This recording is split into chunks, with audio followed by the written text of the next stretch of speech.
नमस्कार दोस्तों, ट्रिकी गुरु अमित गुप्ता के YouTube चैनल में आज आपका फिर से स्वागत है। दोस्तों, आज मैं आपके लिए लेकर आ गया हूं आईपीसी और सीआरपीसी का पार्ट 1, जिसके अंतर्गत हम देखेंगे यूपीएसआई की विगत परीक्षाओं में पूछे गए उन सभी प्रश्नों को और उसके साथ साथ जो संभावित प्रश्न है, जो मोस्ट इंपॉर्टेंट प्रश्न है, जिन्हें आपको पढ़ना जरूरी है, वो सभी प्रश्न बहुविकल्पीय रूप में यहां पर आपको सम्मिलित किए गए हैं। और ये पहला पार्ट है। अगर इन सभी प्रश्नों को आप आराम से याद कर लेते हैं तो इतना आपके लिए पर्याप्त है। मूल विधि के लिए आपको यूपीएसआई में मूल विधि के लिए बहुत ज्यादा आपको मेहनत करने की जरूरत नहीं है, क्योंकि बहुत ज्यादा प्रश्न इससे नहीं आने वाला है। लेकिन फिर भी इसे छोड़ा नहीं जा सकता है और इसके मूलभूत तथ्यों को, मेन तथ्यों को आपको रटना जरूरी है। तो हम इन्हें रट तो लेते हैं, लेकिन जितना जल्दी रटते हैं उतनी ही जल्दी भूल भी जाते हैं। और इसीलिए हमने इसमें कुछ मजेदार ट्रिक्स बनाए हैं, ताकि आपको कम से कम परीक्षा हाल में जब प्रश्न आए तो आपको कोई भी कंफ्यूजन न रहे और आसानी से अगर आपने प्रश्न रटा है तो विकल्प पे सही टिक हो जाए। तो इसके लिए मैंने कुछ ट्रिक बनाए हैं, और कुछ ट्रिक चाहे तो आप अपने से भी, खुद से भी बना सकते हैं, क्योंकि बिना ट्रिक का अगर याद करेंगे तो मैं आपसे वादा करता हूं आप निश्चित रूप से कंफ्यूज होंगे, गलत उत्तर को टिक करेंगे। बिना ट्रिक के तो कुछ पढ़ना ही नहीं है। तो देखते हैं, इसमें हम भारतीय दंड संहिता और दंड प्रक्रिया संहिता दोनों मिले जुले इसमें प्रश्न है। विगत परीक्षाओं के प्रश्नों के साथ साथ मोस्ट इंपॉर्टेंट जो प्रश्न आगामी परीक्षाओं के लिए हो सकते हैं उनको भी सम्मिलित किया गया है। और इसमें ढेर सारे प्रश्नों को मैंने लिया जिसका ये पार्ट 1 है। तो देखिए, इसमें पहला प्रश्न है और इन सभी प्रश्नों को हम ट्रिकी अप्रोच के साथ याद करने का प्रयास करेंगे। सामान्य आशय से संबंधित प्रावधान आईपीसी के किस धारा में है? सामान्य आशय एक चर्चित शब्द है इंडियन पिनल कोड्स यानी कि आईपीसी का। तो सामान्य आशय का मतलब क्या होता है? आंसर तो हम लोग टिक कर लेंगे, थोड़ा थोड़ा समझते चलते हैं, बहुत ज्यादा समझने की जरूरत नहीं। इसमें हमको ज्ञाता नहीं बनना है। जब आप दरोगा बन जाएंगे तो आपको ट्रेनिंग के समय ये सब कुछ पढ़ा दिया जाएगा, उस समय आप अच्छे से रट लीजिएगा। लेकिन फिलहाल में आपके सिलेबस में ये इतना विस्तार से नहीं कि आपको इसका ज्ञाता बनना पड़े, बस थोड़े थोड़ी तथ्यात्मक मूलभूत तथ्य आप समझते चले। तो सामान्य आशय का मतलब है ये है कि जब कोई अपराध करता है व्यक्ति, तो इसमें अपराध के लिए कम से कम 1+ यानी 1 से ज्यादा लोग होने चाहिए सामान्य आशय के लिए। और ये किस धारा में है तो मैं अभी बता नहीं दे रहा हूं, इसके बाद में बताऊंगा, पहले आप सुन लीजिए इसके बारे में। 1 से ज्यादा व्यक्ति होना चाहिए सामान्य आशय के बारे में के लिए, यानी ऐसे व्यक्तियों का समूह जो 1 से ज्यादा हो और उनका एक उद्देश्य हो, एक लक्ष्य हो, जिस लक्ष्य को पाने के लिए वो अपराध करने जा रहे हैं। जिस तरीके से एक क्रिकेट की टीम होती है 11 लोगों की, और सभी 11 लोगों की टीम में जितने सदस्य होते हैं सबका एक ही लक्ष्य होता है, मैच को जिताना। उसमें से कुछ लोग बॉलिंग करते हैं, कुछ लोग बैटिंग करते हैं, लेकिन सबका, कुछ लोग कीपिंग करते हैं, विकेट कीपिंग करते हैं, लेकिन सबका उद्देश्य एक ही होता है, मैच को जिताना। तो ऐसा ही इसी उद्देश्य को हम लोग कहेंगे सामान्य आशय है इनका। तो सामान्य आशय से संबंधित कौन सी धारा है? तो बस आपको रटना है 34। तो खैर यहां पे ज्यादा डीप में ना जाते, क्योंकि आपको पता चलेगा, कहानी ही याद रह गया कि सामान्य आशय किसे कहते हैं, लेकिन धारा ही भूल गए। तो धारा इसलिए भूलते हैं हम लोग क्योंकि हम लोग संविधान, भारतीय संविधान आज तक पढ़ते आए हैं। हम लोग भारतीय दंड संहिता हम लोगों ने अब तक पढ़ा ही नहीं है, पहली बार है जो हम लोग पढ़ने जा रहे हैं, इसलिए हमें जल्दी भूल जाता है। और दूसरा कारण है कि अंक जल्दी वैसे याद भी नहीं रहते हैं, और चूंकि बाकी जो मूल अधिकार है या संविधान की और सब अनुच्छेद है तो वो तो हम लोग फिर भी कुछ हद तक याद रखते हैं, लेकिन ये पहली बार है इसलिए शायद हम इसे जल्दी भूल भी जाते हैं। तो देखिए 34 को हम लोग कोड बनाएंगे। 34 हम लोग ज्यादातर जो भी कोड बनाएंगे, हमारी आदत है शुरू के 2 अंकों से या अंतिम 2 अंकों से, क्योंकि अंतिम 2 अंक ही महत्वपूर्ण होते हैं। और शब्द है तो शब्द के शुरुआती 2 अक्षरों से, और अंक है तो अंतिम 2 अंकों से हम लोग कोड बनाते हैं। तो यहां पर 34 को हम लोग ऐसे लिखेंगे 34। तो 34 को हम लोग अब कुछ दिखने वाले जब वस्तु में बदलेंगे तभी हमें याद हो पाएगा, क्योंकि 34 के रूप में नहीं याद होगा। तो 2 अक्षर इसमें भी हम लोग शुरू कब लेंगे? 34 लिखने के बाद 34। तो हम लोग इस 34 से तो कुछ बन नहीं पा रहा, 34 से तो हम लोग चौथी, अगर कोई हकला के व्यक्ति बोले चौथी तो चौकी को बोल सकता है चौथी, यानी कि चौकी। चौकी आपने सुना होगा, लकड़ी का बना होता है, ऐसा 4 पाए होते हैं। तो चौकी, अब जब भी 34 आएगा, चाहे किसी भी बात में, सन भी अगर आपको याद करना हो 1934 या केवल 34, 134, कुछ भी 34 आए आज के बाद कभी भी, तो हम लोगों का कोड ये नहीं कि बस इसी प्रश्न के लिए, बल्कि हर प्रश्न के लिए 34 का कोड चौकी ही रहेगा। आप चाहें तो पेन से जो कोडिंग है उस अंक का जो कोड है वो लिखते चले। जैसे आप अब लिख सकते हैं 34, और 34 का चूंकि आप भूल भी जाएंगे बाद में, तो एक बार कम से कम रिवीजन के लिए रहेगा। 34 लिख के आगे लिख दीजिए चौकी, ताकि आपको कोई दिक्कत ना हो। और जिसको कोई दिक्कत हो तो कोड ना देखे, सिर्फ आंसर ही आंसर देख ले, तो कम से कम वो अपनी प्रैक्टिस कर लेगा। अगर आपको जिसको कोडिंग में कुछ लोग ट्रिक से नहीं रटना चाहते, बस प्रश्न देखना चाहते हैं, उत्तर देखना चाहते हैं, तो वो कोडिंग पर ध्यान ना दे, बस प्रश्न उत्तर देखते रहें। तो ये 34 में है। सामान्य आशय किस धारा में है? तो धारा 34 में। तो कैसे रटेंगे? तो सोचिएगा एक चौकी है, उस चौकी पे कहीं पे 4 लोग अगर बैठे हुए हैं, तो 4 लोग एक पास आसपास बैठे हुए, तो जरूर उनका कुछ सामान्य आशय होगा, सामान्य मकसद होगा, तभी वो लोग आसपास बैठे हैं। तो सामान्य आशय वाले लोग कहां बैठते हैं? एक साथ चौकी पे बैठते हैं। चौकी का मतलब 34। आंसर हो गया ए। ट्रिक भले ही तिरछे मिर्चे टेढ़े मेढ़े होंगे, लेकिन आपको याद कराने के लिए जब विकल्प आएगा उस समय परीक्षा हाल में आपको पता चलेगा कि ट्रिक कितना मदद करते हैं। अगला प्रश्न है, भारतीय दंड संहिता की धारा 24 के अनुसार यदि कोई व्यक्ति किसी एक व्यक्ति को गलत तरीके से लाभ पहुंचाता है, जब कोई व्यक्ति किसी पद पे पहुंच जाता है तो गलत तरीके से लाभ पहुंचा सकता है, या किसी अन्य व्यक्ति को गलत तरीके से हानि पहुंचाता है, या वो किसी पद पे पहुंच गया, उसका दुश्मन व्यक्ति आ गया तो उसको गलत तरीके से हानि भी पहुंचा सकता है। ऐसा समझ लीजिए कुछ देर के लिए। इरादे से कुछ भी करता है तो उसे किस इरादे से करना कहा जाता है? यानी ऐसे इरादे को क्या कहेंगे? यानी किसी का नुकसान करना या किसी को लाभ पहुंचाना गलत तरीके से, तो इसको क्या कहा जाएगा? तो इसको तो हम सामान्य भाषा में समझ गए, इसको बेईमानी कहा जाएगा। यह व्यक्ति बहुत बेईमान है, किसी का भला कर दे रहा है गलत तरीके से, किसी का बुरा कर दे रहा है गलत तरीके से, तो ये कुल मिला के बेईमानी होगा किसी न किसी के साथ। तो आराम से इसमें कोई ट्रिक की बात नहीं है, बस इतना याद रखिए, गलत तरीके से। अब उल्टा भी प्रश्न पूछ सकता है, तो आप ये अगर प्रश्न उल्टा बना के बेईमानी किस धारा में है अगर पूछ दे, तो धारा 24। तो 24 का भी यहां पर मैं कोड बना दे रहा हूं। 24 का ये जो 4 है, इसको ध्यान से देखेंगे तो एक कुर्सी जैसी आकृति बन रही है। ये कुर्सी है, इस पे कोई बैठा है, तो कोई बेईमान व्यक्ति जो होता है वो कुर्सी पे बैठ जाता है, किसी पद पे बैठ जाता है। बेईमान व्यक्ति 24 जब भी आएगा, यानी अब आप अपने रफ पे अब फिर लिख लीजिए, जैसे 34 लिखा था चौकी, उसी तरह से अब 24 बराबर लिख लीजिए कुर्सी। यानी इस अंक की आकृति के हिसाब से हम इसे कुर्सी समझ रहे हैं। तो कोई बेईमान व्यक्ति कहां बैठा है? कुर्सी पे बैठा है। आंसर हो गया सी। अगला प्रश्न में पूछा जा रहा है कि भारतीय दंड संहिता यानी आईपीसी की धारा 53 किस विषय के संबंध में है? देखिए यूपीएससी की परीक्षा में, पिछले परीक्षा में पूछा जा चुका है। इससे आप अंदाजा लगा सकते हैं किस तरीके के प्रश्न यूपीएससी की आगामी परीक्षा में पूछे जाएंगे। तो धारा 53 किस विषय से संबंधित है? तो अब जहां पर रफ पे मैं बता रहा हूं, जैसे आपने 34 लिखा, 24 लिखा, वहीं पे अब 53 लिख के लिख दीजिए अशुभ अंक।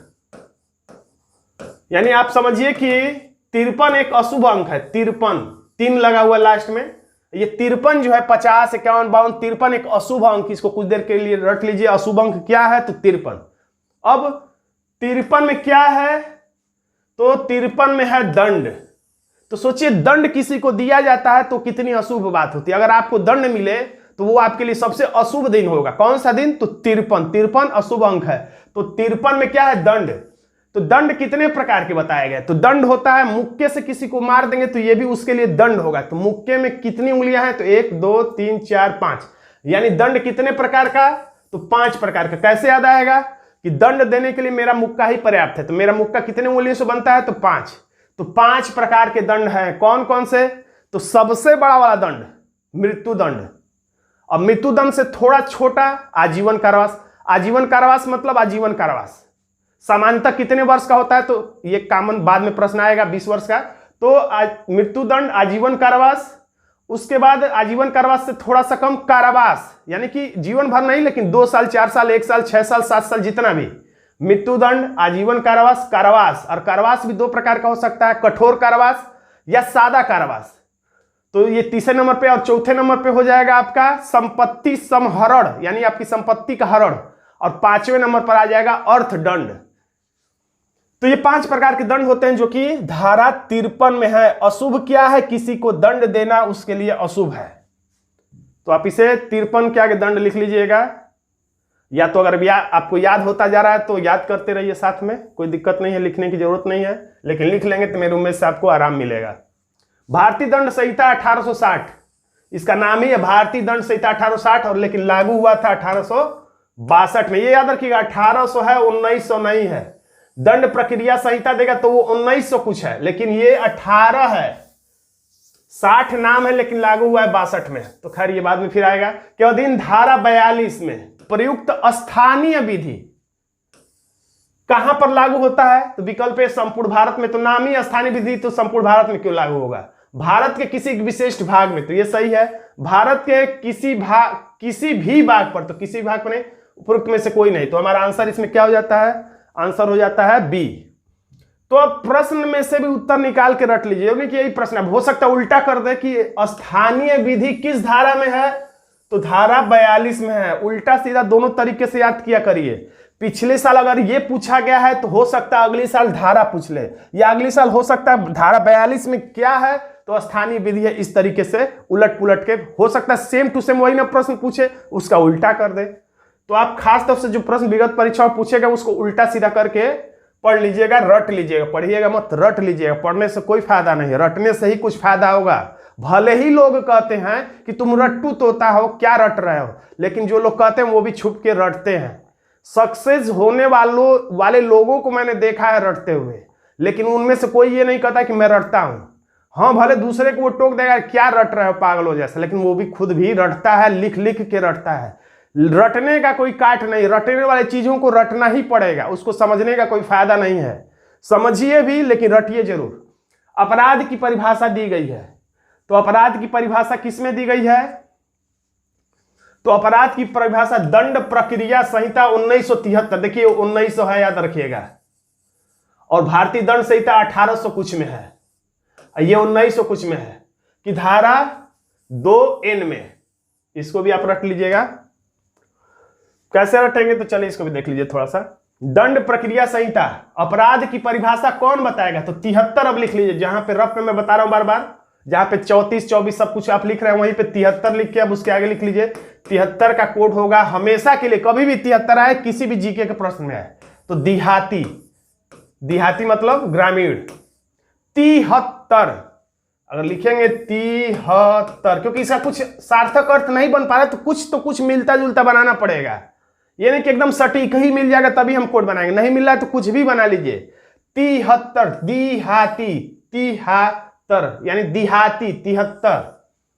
तो सोचिए अपराध की परिभाषा हमें कौन बता सकता है? तो कोई देहाती व्यक्ति, ग्रामीण व्यक्ति, देहाती व्यक्ति अपराध की परिभाषा बता सकता है। कैसे? तो 2 के द्वारा। धारा 2 को हम लोग कहते हैं 2 का मतलब शू का मतलब जूता, यानी कि जूते से मारकर देहाती व्यक्ति आपको अपराध की परिभाषा बता देगा। अगर आप अपराध करेंगे तो देहाती व्यक्ति अपने शू से, 2 मतलब शू से मारकर आपको अपराध की परिभाषा बता देगा अच्छे से। तो आंसर हो गया बी। भारतीय दंड संहिता की धारा 34, देखिए 34 मैंने बताया था, आपको याद आ रहा होगा। 34 का कोड क्या था? 34, कोई तुतला कर बोले 34, यानी कि चौकी को क्या बोलेगा? चौती, लेकिन है ये क्या?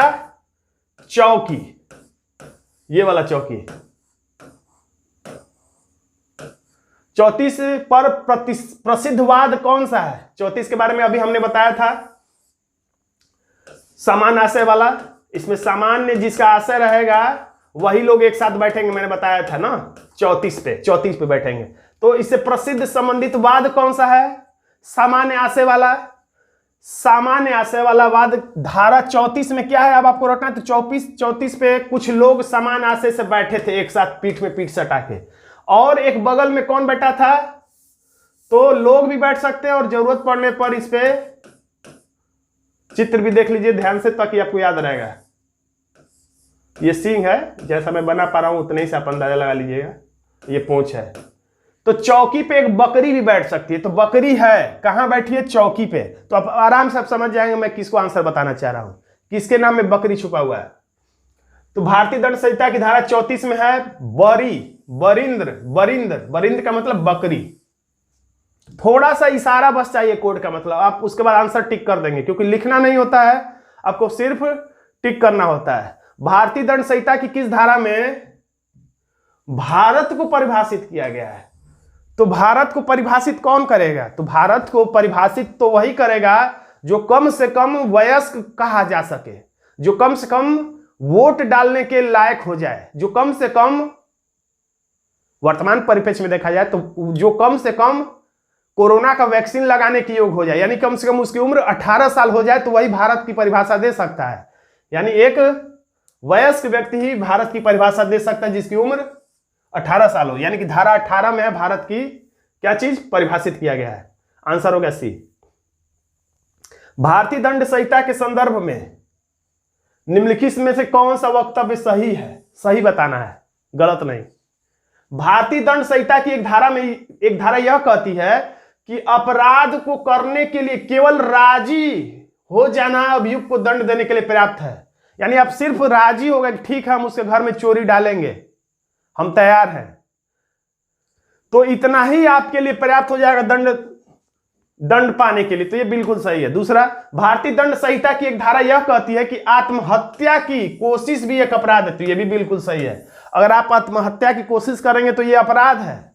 यही एक ऐसा अपराध है जिसको प्रयत्न करते हुए अगर आप पकड़े गए तो आप अपराधी सिद्ध होंगे, आपको जेल में डाला जाएगा। लेकिन अगर उस अपराध को, यानी इस अपराध को, आत्महत्या के अपराध को अगर आप कारित कर लेते हैं, यानी अपराध कर लेते हैं, तब आपको कोई कुछ नहीं कर सकता है, क्योंकि आप तब तक मर चुके रहेंगे। तो यही एक ऐसा अपराध है जिसको करते समय पकड़े गए तो सजा, नहीं पकड़े जा सके कर लिए तो कोई सजा नहीं। यानी दोनों सही है, हमारा आंसर हो जाएगा सी। भारतीय दंड संहिता के किस प्रावधान में आपराधिक षड्यंत्र के लिए दंड दिया गया है? आपराधिक षड्यंत्र, आप फिर से रफ पे लिखिए 20 का कोड, शुरू का ये अंक हम लोग नहीं याद कर रहे हैं, तो 20 को हम लोग कहते हैं 20 जब हम लोग कहते हैं तो 20 में छुपा आता है 20 आंटी छुपा रहेगा। 2-4 बार आप रटेंगे और अन्य जीके के प्रश्नों में इस्तेमाल करेंगे 20 आंटी, तो क्योंकि अंक दिखते नहीं है, अंक को जब आप सजीव रूप में प्रस्तुत करेंगे तभी आपको रट सकते हैं, आप उसको कोरिलेट कर सकते हैं। 20 का मतलब आंटी। तो अब आपराधिक षड्यंत्र आपके खिलाफ कौन रट रहा है? तो आपकी आंटी भी रट रही है। अन्य लोग तो आपके खिलाफ षड्यंत्र रच ही रहे थे, लेकिन आंटी भी का मतलब भी का मतलब बी, आंटी भी आपकी जो आंटी है, आंटी भी आपके खिलाफ आपराधिक षड्यंत्र रच रही थी, आपको मारकर आपकी जायदाद हड़पने के लिए। तो आपराधिक षड्यंत्र वाला जब प्रश्न आएगा तो ये सोचिए आपराधिक षड्यंत्र आपके खिलाफ कौन रच रहा? तो आंटी भी रच रही थी। तो आंटी का मतलब एक आंटी भी आपके खिलाफ षड्यंत्र रच रही थी। आंसर हो गया ये। अगला प्रश्न है, निम्नलिखित कार्यों में से किसके द्वारा दुष्प्रेरण यानी गलत प्रेरणा किया जा सकता है? तो दुष्प्रेरण किसके लिए किया जा सकता है? तो षड्यंत्र के लिए। खड़यंत्र। आंसर हो गया ये। भारतीय दंड संहिता की कौन सी धारा अनैच्छिक मत्तता, अनैच्छिक यानी कि बिना इच्छा के मदमात होके, यानी कि बेचैन होके, बिना दिमाग के होके, पागल होके, अर्ध विक्षिप्त होके कोई काम करना। मत्तता का मतलब अचेतन की अवस्था में, एकदम पागलों जैसी अवस्था में। अनैच्छिक रूप से, अनैच्छिक मत्तता के आधार पर प्रतिरक्षा से संबंधित है, यानी कि जब आपने अपराध किया तो उस अपराध करने के समय आपको पता ही नहीं था कि आप क्या करने जा रहे हैं, इसके बारे में आपको संज्ञान ही नहीं था, आप एकदम पागलों जैसे थे, अर्ध विक्षिप्त थे और आपको ज्ञान नहीं था कि आप विधि के विरुद्ध काम कर रहे हैं। तो ऐसा सिद्ध होने पर आप उस अपराध से बच सकते हैं। तो अनैच्छिक मत्तता। लेकिन हम लोग रटेंगे कैसे? तो अब रटने की हम लोग बात करते हैं। जो ही आएगा अनैच्छिक यानी बिना इच्छा के अगर आप कुछ खा लेते हैं, आपकी इच्छा नहीं है 2 पूड़ी खाने के से ज्यादा, लेकिन आप 5 पूड़ी खा लेते हैं, तो वो आपके पचने में दिक्कत कर देगा, पचेगा नहीं। यानी अब अपने रफ पे लिख लीजिए 85 और 85 के आगे लिख लीजिए पचना। पचना का मतलब खाना जो पच जाता है। 85 85 पचा, 85 मतलब पच जाना खाना, 85 से याद आ जाएगा पचना। तो अनैच्छिक रूप से अगर आप कुछ खाते हैं तो आपका खाना पचेगा नहीं या पच जाएगा, कुछ भी आप ऐसे रट लीजिएगा। आंसर हो गया बी। देखिए मैं भी रटा हूं इस तरह से, देखिए कितना आसानी से आंसर मुझे आ जा रहा है। तो आप एक दो बार ऐसा कोशिश करेंगे तो आपको बहुत अच्छी तरह से याद हो जाएगा, क्योंकि आपको तो दरोगा भी बनना है, मुझे दरोगा तो बनना नहीं है। निम्न में से कौन सा वाद उन्मत्तता के आधार पर प्रतिरक्षा, यानी वही बात है, अपराध करते समय आप एकदम उन्मत्त थे, आपको पता ही नहीं था कि आप क्या कर बैठे हैं या क्या करने जा रहे हैं, आपको पता ही नहीं था, निरुद्देश्य हो गए, आपको पता ही नहीं था, मतवाले हो गए, और इस आधार पे आपको प्रतिरक्षा मिल सकती है। तो ये किस केस में वो बात सिद्ध हो गई? तो उन्मत्तता के आधार पे प्रतिरक्षा, तो ये हो जाएगा आपका आंसर सी। तो सोचिएगा उन्मत्त होके, उन्मत्तता होके, दो अक्षर से हम लोग कोड बनाते हैं, मैं बार बार बता रहा हूं ताकि आपको ज्यादा ना सोचना पड़े। माइक, तो सोचिए ये माइक है, ये भी सोच लीजिए जैसे ये माइक है, तो इस माइक पर मैं पागल होकर चिल्लाने लगूं, उन्मत्त होके पागल होकर चिल्लाने लगूं, ये माइक है, तो ये बना देता हूं ताकि आपको याद रहे। उन्मत्त होके अगर कोई इसके सामने चिल्लाने लगे, माइक के सामने क्या हो रहा है? उन्मत्तता के आधार पर प्रतिरक्षा। मैं पागल हो गया था इसलिए चिल्लाने लगा, तो आप बच सकते हैं। आंसर हो गया सी। आप इस वीडियो को चाहें तो एक बार देख लीजिए, फिर परीक्षा से पहले एक बार देख लीजिए। वीडियो तो मेरा कहीं जा नहीं रहा है, तो पीडीएफ की भी अगर कोई बात होगी तो आगे देखा जाएगा, लेकिन फिलहाल में आप इस समय देख लीजिए, थोड़ा थोड़ा लिखने की कोशिश करिए, स्क्रीनशॉट ले सकते हैं, और बाद में फिर जब परीक्षा से पहले भी एक बार आप देख लेंगे तो फिर आपको ज्यादा लिखने पढ़ने की जरूरत नहीं पड़ेगी, क्योंकि सारे प्रश्न इंपॉर्टेंट ही हैं। बलात्संग, बलात्कार कि पीड़ित का परिचय प्रकटन भारतीय दंड संहिता किस धारा के अंतर्गत दंडनीय है? यानी जो बलात्कार जिसके साथ हुआ है उसके नाम वगैरह के बारे में आप मीडिया में भी अगर हैं तो आप समाज के सामने नहीं ला सकते हैं। तो ये किस, अगर आप लाते हैं तो इसके लिए आपको दंड दे दिया जाएगा कि किसके साथ बलात्कार हुआ है। आपने देखा होगा बहुत ऐसे कांड हुए जिसमें कि उसका नाम नहीं बताया जाता है। तो ये है 228 का, तो इसको कैसे रटेंगे? तो अब रट लीजिए फिर से एक रफ पे 8 जैसा, ये जब 8 दिखेगा, 28 जब भी आएगा, 28 जब भी, दो ही अंकों से बनाते हैं लोग, तो 28 जब भी आएगा तो 28 लिख के, तो 28 देखने में एक चश्मे जैसा दिखता है, एक थोड़ा छोटा बड़ा चश्मा हो गया, तो चश्मे जैसा दिखता है। तो चश्मे से किसी को इतना मत देखिए, मीडिया में अगर आप हैं तो चश्मे से इतना क्रूर तरीके से मत देखिए कि उसे, कि और पूछिए कि आपका नाम क्या है, पता क्या है, और सब मीडिया में लाइव कर दीजिए। तो ऐसा आपको नहीं करना। चश्मे से देखकर आप उसका नाम पता सूक्ष्म रूप से मीडिया में नहीं बता सकते हैं। 228 का, जब भी 28 आएगा तो इसका कोड चश्मा ही होगा, आज के बाद कभी भी।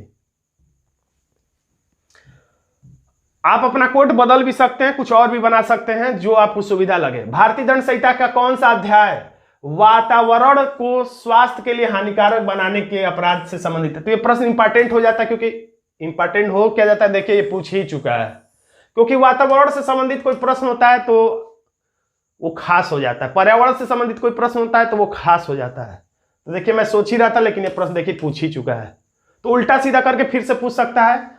अब इस बार ये दे देगा और पूछ देगा इसमें क्या है, तो ये है, उल्टा भी कर सकता है। तो ये किस में है? तो 14 में है, यानी हमारा आंसर हो जाएगा डी। कैसे रटेंगे, इसको भी रटना है। देखिए 14 का कोड होता है, 14 को लिख के अब लिख लीजिए रफ पे। 14 का मतलब 14 को हम लोग कह सकते हैं फोर्ट। फोर्ट मतलब किला, झोपड़ी मैंने बना दिया लेकिन किला आप समझिए। तो फोर्ट मतलब किला, तो एक ऐसा किला है प्राचीन काल का जिसे बहुत साफ सुथरा वातावरण से बचा के रखा जा रहा है। तो वातावरण वाला जब प्रश्न आएगा तो वातावरण से बचा के, हानिकारक से बचा के किसे रखा जा रहा है? तो किला को, यानी कि फोर्ट को। फोर्ट यानी 14। निम्न में से भारतीय दंड संहिता की कौन सी धारा, दंगा, अच्छा शब्द है दंगा, दंगा को परिभाषित करती है। दंगा में देखते हैं कितना दुर्गति हो जाती है लोगों की, दंगा अगर हो जाता है तो कितना नुकसान हो जाता है। तो दंगा में क्या करना चाहिए, जब दंगा हो तो वहां पे पुलिस वालों को ऊन लेकर जाना चाहिए। ऊन आप देखते हैं, वो भी ऊन किसका, वर्धमान का ले जाना चाहिए, मजबूत वाला ऊन लेके जाना चाहिए।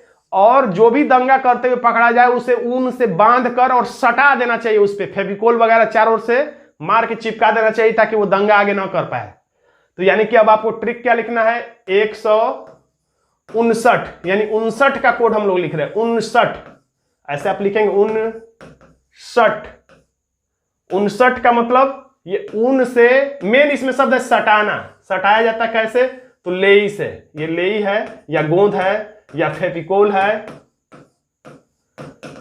तो सट इसमें असली शब्द है 59, यानी 59 जब भी आएगा तो सट मतलब सटाना, या बस इतना ही याद रखिए, 59 का मतलब सटाना। किसको, जो दंगा करता है उसको, जो दंगा करता है उसे, उसके हाथ पैर को आपस में सटा देना। 59, 159। देखते हैं आंसर क्या है, आंसर है ए, 159। किस वाद में, वाद से संबंधित प्रश्न आ रहा है, आपराधिक मानववध और हत्या में अंतर स्पष्ट किया गया। मानववध और हत्या में अंतर स्पष्ट किया गया। तो ट्रिक ये है कि जब किसी व्यक्ति की मानव हत्या की जाने वाली थी तो व्यक्ति कौन था, तो गोविंदा थे फिल्म स्टार। वैसे वो नहीं थे, यहां पे मैं सिर्फ आपको रटाने के लिए बता रहा हूं। वो रेंग रेंग के भाग गए, जो गोविंदा थे वो सो कर लेट कर रेंग रेंग के भाग गए अपने मानववध और हत्या से बचने के लिए। तो रेंग के भागे कौन, गोविंदा। क्यों भागे, मानव हत्या और वध से बचने के लिए, यानी अंतर इसमें बताया गया। आंसर हो गया डी। मिथ्या साक्ष्य देना, मिथ्या यानी कि मिथ्या मतलब झूठा, मिथ्या साक्ष्य देना, साक्ष्य आप गलत दे रहे हैं, जो सबूत दे रहे हैं वो गलत दे रहे हैं, मिथ्या साक्ष्य देना। तो रटने के लिए मैं सिर्फ आपको बता रहा हूं। अब 91 का कोड लिखिए, 91 का कोड आपको लिखना है। 91 लिख के आप आगे लिख लीजिए। अगर इसको बोलेंगे हम लोग हिंदी में तो एक यान वे ऐसे लिखते हैं, 91। तो क्या कहने वाले, एक क्या चीज, तो एक यान। एक, देखिए मैंने अपने जाने में यान बनाया है, पता नहीं कैसा लग रहा है लेकिन मैंने यान बनाया है, यानी वायुयान मैंने बनाया है, वायुयान। यानी 91 का कोड हमेशा होगा यान, एक यान, 91 यानी एक यान। तो एक यान में जब लोग बैठने जाते हैं, विमान में बैठने जाते हैं, वायुयान में बैठने जाते हैं, तो उस समय जो वीजा या पासपोर्ट चेक किया जाता है, तो उसमें कोई व्यक्ति जो है, एक व्यक्ति अगर हराएगा तब, दो व्यक्ति नहीं, एक व्यक्ति, एक यान। एक यान में लोग मिथ्या साक्ष्य दे देते हैं, गलत आईडी कार्ड दिखाते हैं, गलत वीजा पासपोर्ट दिखाते हैं। तो जब भी आएगा मिथ्या साक्ष्य देना, तो मिथ्या साक्ष्य व्यक्ति कहां देता है, तो एक यान में देता है और कहीं नहीं देता। एक यान में लोग मिथ्या साक्ष्य देते हैं और एक देश से दूसरे देश का सफर आराम से कर लेते हैं, भाग जाते हैं कुछ गड़बड़ी करके भारत में। लोक सेवक, लोक कृत्यों के निर्वहन में बाधा डालना अपराध है, किस धारा के अंतर्गत, लोक सेवक के अगर लोक कृत्य कर रहा है तो उसके निर्वहन में अगर आप बाधा डालेंगे, रुकावट डालेंगे, यानी सरकारी कर्मचारी कोई कार्य कर रहा है तो उसके काम में बाधा डालेंगे तो वो अपराध होगा, किस धारा के अंतर्गत। तो आजकल कोरोना चला, कोरोना में लोग छींकते हैं, 86 छींकते हैं, एक बार छींक देने से ही लोग दूर हट जाते हैं। तो अगर कोई सरकारी कर्मचारी आपके सामने खड़ा है और उसका आप रास्ता रोक के खड़े हैं और आप बार बार जानबूझ के छींक दे रहे हैं उसके ऊपर, तो छींक कर आप क्या कर रहे हैं, उसका रास्ता रोक रहे हैं। सरकारी ये कर्मचारी है, ये सरकारी कर्मचारी है, इसका आप रास्ता रोकने के लिए क्या कर रहे हैं, तो उस पर आप छींक दे रहे हैं। तो छींक कर आप उसके कार्य में बाधा डाल रहे हैं, लोक सेवा के कार्य में आप क्या कर रहे हैं, छींक कर बाधा डाल रहे हैं। कैसे, तो छींक कर। तो आप रब पे आप अपने लिख सकते हैं 86 और बगल में लिख सकते हैं छींकना, 86, छी यानी खांसना, छींकना। आंसर हो गया सी। आप भी सोचेंगे कैसा कैसा मैं ट्रिक बना रहा हूं। राष्ट्रीय अखंडता पर प्रतिकूल प्रभाव डालने वाले लांछन, प्राख्यान का उपबंध भारतीय दंड संहिता की निम्नलिखित किस धारा में किया गया? कुल मिलाकर राष्ट्रीय अखंडता इसमें मूल शब्द है। तो राष्ट्रीय अखंडता वाला प्रश्न आएगा तो आपको किस धारा को टिक करना है? राष्ट्रीय अखंडता को। तो यहां पर देखिए मैंने 53 बताया था, 53 पीछे आप ध्यान दीजिए अपने रफ पे अगर लिखे होंगे तो 53 मैंने बताया था, ये क्या है? एक अशुभ अंक है। 53 एक अशुभ अंक है। फिर से लिख लीजिए अगर नहीं लिखे हैं तो 53 153 क्या है? अशुभ अंक है। और उसमें भी क है कि ख है? देखिए यहाँ पे क भी लिखा है, यानी दोनों रटना पड़ेगा एग्जैक्ट एकदम। तो क से कबूतर होता है, ख से खरगोश। तो ख का मतलब ख को आराम से याद कर सकते हैं खरगोश के रूप में। तो एक खरगोश खरगोश कहां रहता है? तो खरगोश रहता है बिल में। तो बिल अपने से तो बनेगा नहीं, वो खुद बिल बनाता होगा फिर उसमें रहता होगा। तो सोचिए कि पूरे भारत में खरगोश के ऊपर यह आरोप लगाया कि भारत में जगह जगह उसने खंड खंड में बिल बना दिया है, खंड को अखंड कर दिया है। तो पूरे भारत में अखंड जो था उसे खंड खंड कर दिया किसने? खरगोश ने बिल बना बनाकर। तो और ये एक अशुभ काम है राष्ट्रीय अखंडता के संबंधित। अगर कोई आप प्रतिकूल काम करें तो ये गलत काम है, यानी अशुभ काम है। और किसके द्वारा? तो खरगोश के द्वारा खंड खंड करना। आंसर हो गया सी। डकैती का अपराध के लिए निम्नलिखित में से क्या आवश्यक है? डकैती आपने शब्द सुना होगा, पहले जमाने में डकैतियां बहुत ज्यादा पड़ती थी। घोड़े से डाकू आते थे, चंबल से या और अन्य जगहों से। तो डकैती के लिए क्या आवश्यक है? तो डकैती के लिए तो सबसे जरूरी है कि कम से कम 5 लोग चाहिए। 5 से अगर 4 लोग अगर वो काम करें तो डकैती नहीं माना जाएगा, लूट माना जाएगा। कम से कम 5 लोग, 5 या 5 से ज्यादा लोग रहेंगे तभी कहा जाएगा कि ये डकैती है। और उसमें हिंसा का प्रयोग द्वारा कुछ लूटा जाता है, उसी को डकैती कहा जाता है। और चोरी का मतलब बिना मालिक के बताए धीरे से, यानी कि उसकी वस्तु को, संपत्ति को, चल संपत्ति को एक उसके स्थान से हटा देना चोरी है। और लूट का मतलब वही चोरी करते, जैसे चोर गया चोरी करने, उस समय मालिक ने देख लिया तो मालिक को डरा धमका के या बल प्रयोग करके या हिंसा का प्रयोग करके बेईमानी से उसका सामान लेकर चले आना लूट है। लेकिन जो ही 5 या 5 से ज्यादा होंगे तो इसे लूट को ही डकैती कहा जाएगा। तो अपराध के लिए क्या निम्नलिखित में क्या आवश्यक है? तो यहां पर चोरी भी और उद्यापन भी। चोरी तो आप समझ ही गए हैं, धीरे से किसी को पता ना चले, प्राचीन काल से चला रहा है चोरी, यानी कि किसी को बिना डराए, बिना धमकाए, बिना भय में लिए। यानी मालिक अपने घर पे सो रहा है, उसके दुकान में चोरी होगी, मालिक को पता ही नहीं था, बिना डरे धमकाए चोर उसका सामान चुरा लेगा। आप बगल से जरा आपके पॉकेट धीरे से मार लिया कोई, आपको पता ही नहीं चला ये चोरी है, आपको कोई डर नहीं लगा जब चोरी हुआ। और उद्यापन में होता है भय का भी। चोरी में भय नहीं है क्योंकि आपको पता ही नहीं था कब चोरी हुआ, लेकिन उद्यापन में भय है, यानी कि जब आपसे सामान लिया गया तो आपको हो सकता है चाकू दिखा के, बंदूक दिखा के आपसे आपकी संपत्ति या किसी को जान से मारने की धमकी देकर आपसे आपकी संपत्ति को ले लिया गया। तो यह है उद्यापन। तो डकैती में दोनों ही शामिल है। हमारा आंसर हो जाएगा डी। रट लीजिएगा इसे आप। भारतीय दंड संहिता में लूट परिभाषित है, अभी मैंने लूट के बारे में बताया। तो लूट परिभाषित है किसमें? तो लूट परिभाषित है 190 में। 90 रट लीजिएगा, 90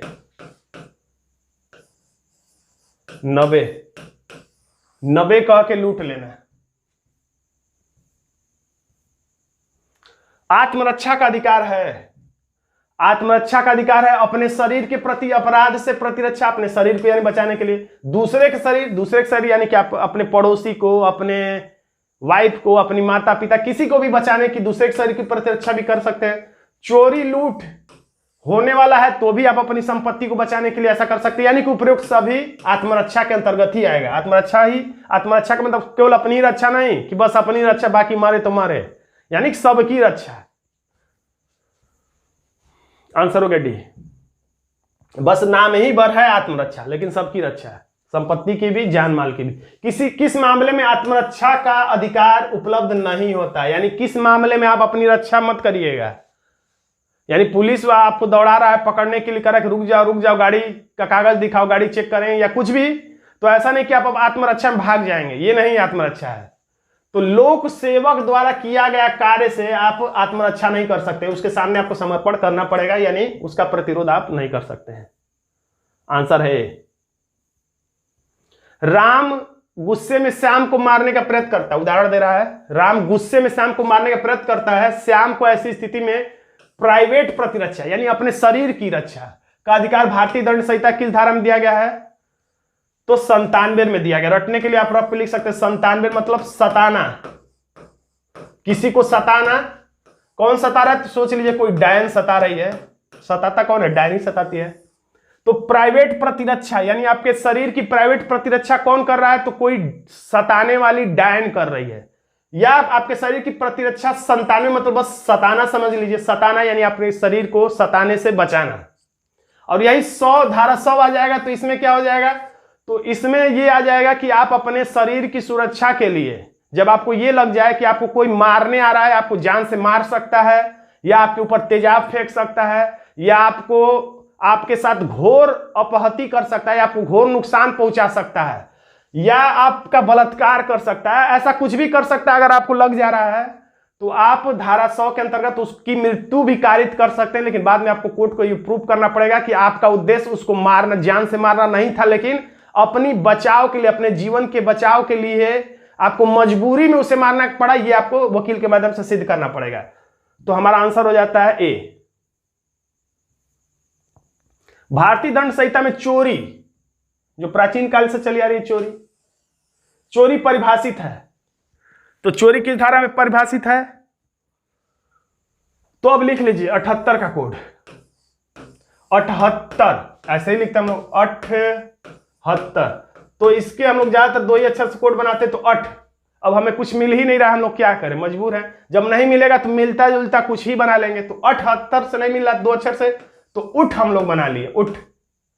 78 जब भी आएगा आज के बाद किसी भी जीके के, भूगोल के, रीजनिंग किसी प्रश्न में 78 आएगा अगर, तो 78 का प्रश्न आंसर हमेशा कोड हम लोग बनाएंगे उठ। उठ मतलब उठना, उठना का मतलब खड़े हो जाना समझ लीजिए, या उठना का मतलब दुनिया से उड़ जाना सोच लीजिए, कोई भी। तो चोरी करने वाले लोगों को कहा जाता है उठाईगीर भी कहा जाता है। अरे तुम लोग तो उठाईगीर हो, यानी कोई सामान उठा लेते हो किसी का, उठाईगीर। तो उठाईगीर यानी उठाने वाले सामान को, जो लोग सामान को उठा लेते उसे चोर कचोरी कहते हैं। और यह है 378 में, यानी 3 बार किसी की उठाईगिरी करना, 378 आंसर हो गया ए। आईपीसी की किस धारा में विधि विरुद्ध जमाव, विधि कानून के विरुद्ध जमाव यानी इकट्ठा होना को परिभाषित किया गया है? विधि विरुद्ध जमाव, फिर सब कोड लिख लीजिए 41 का। 41 को कैसे लिखेंगे? तो 41, तो आपको पता ही हम लोग ज्यादातर 2 ही अक्षर से कोड बनाते। तो 1, तो 1 कौन होता है? तो 1 तो केवल राजा होता है, जैसे सूरज एक ही है वैसे राजा भी एक ही होना चाहिए। तो राजा 1 होता है। तो 41 का कोड 41, जो ही कहेंगे 41 यानी एक ता यानी एक था राजा और एक थी रानी, 41, एक था राजा एक थी रानी, दोनों मर गए, खत्म कहानी। तो एक था राजा, 41 जब भी आएगा तो राजा। तो राजा के पास जो विधि के विरुद्ध जमाव नहीं होना चाहिए। राजा के पास वही लोग जमा होंगे जो उनके मंत्री होंगे, लेकिन वो विधि के विरुद्ध वाले नहीं होंगे। विधि के विरुद्ध जमाव किसके पास होता है? तो राजा के पास होता है, मंत्री संतरियों का, लेकिन वो विधि के विरुद्ध नहीं होता है। आंसर हो गया ये। आईपीसी की किस धारा में? आईपीसी की धारा 320 में गहरी चोट उपहति में कितने प्रकार के चोट को गहरी चोट माना गया है? कितने प्रकार के चोट को गहरी चोट या उपहति माना गया है? तो उसमें गिनाया गया है, जैसे कि किसी का सिर इस तरीके से तोड़ फोड़ देना कि उसका डिजाइन बदल जाए, या किसी के दांत तोड़ मोड़ देना, किसी के हड्डी के बीच से या कहीं से जोड़ पे तोड़ देना, या किसी को नपुंसक बनाने के लिए प्रयास करना। यानी इस तरह की घोर उपहति को ही गहरी चोट, और कितने प्रकार की गिनाई गई? तो वो 8 प्रकार की है। ये आप रट लीजिएगा, ये आपके रटने का काम है, इसको भी रट लीजिए। 8 का मतलब होता है, 8 लिख लीजिए, 8 का मतलब होता है 8 को हम कह सकते हैं प्लेट। तो सोचिएगा प्लेट में आपको आ रहा है सारा कुछ दवा खाने के लिए, क्योंकि आपके सारे अंग भंग हो चुके हैं। अंग भंग हो गया तो प्लेट में आपको खाना थोड़ा थोड़ा खाना पड़ेगा। और भी कुछ आप कोड बना सकते हैं। निम्न में से कौन सा अपराध है जिसकी तैयारी आईपीसी में दंडनीय है। किस चीज की तैयारी करेंगे तो दंडनीय है। तो भारत सरकार के विरुद्ध युद्ध छेड़ना जो है, इसकी तैयारी अगर आप कर रहे हैं तो बहुत दंडनीय है। छल की सजा का संबंध निम्न में से आईपीसी किस धारा में है? छल, छल कहां गया छल? ये है छल की सजा। छल की सजा का प्रावधान किस धारा में है? तो छल कौन कर रहा है आपसे? तो 17 का कोड लिख लीजिए, 17 का सेठीन, 17 इसको कहते हैं 17 सेठीन। सेठीन का मतलब सेठ का स्त्रीलिंग है सेठाइन, तो उसे ही हम कह रहे हैं सेठीन। 17 का मतलब सेठीन। तो आपसे छल कौन कर रही है? तो सेठीन, यानी सेठीन, सेठाइन लोग कर रही हैं आपके साथ, सेठ नहीं, क्योंकि सेठ का कोड तो 60 है, सेठाइन कर रही है। आंसर हो गया बी। तो दोस्तों आज का छोटा सा वीडियो आपको कैसा लगा कमेंट बॉक्स में जरूर लिखिएगा। वीडियो अच्छा लगा तो वीडियो को लाइक कर दीजिएगा, इसे अपने दोस्तों में शेयर कर दीजिएगा, और अभी तक आपने हमारे चैनल को सब्सक्राइब नहीं किया तो सब्सक्राइब जरूर कर लीजिएगा, क्योंकि आईपीसी से संबंधित और भी वीडियो समय समय पर जारी होंगे, और भाग 2 इसके बाद हम जारी करेंगे। तो आपको वीडियो जल्दी से जल्दी मिल सके इसलिए इस चैनल को भी सब्सक्राइब कर लीजिएगा। धन्यवाद दोस्तों।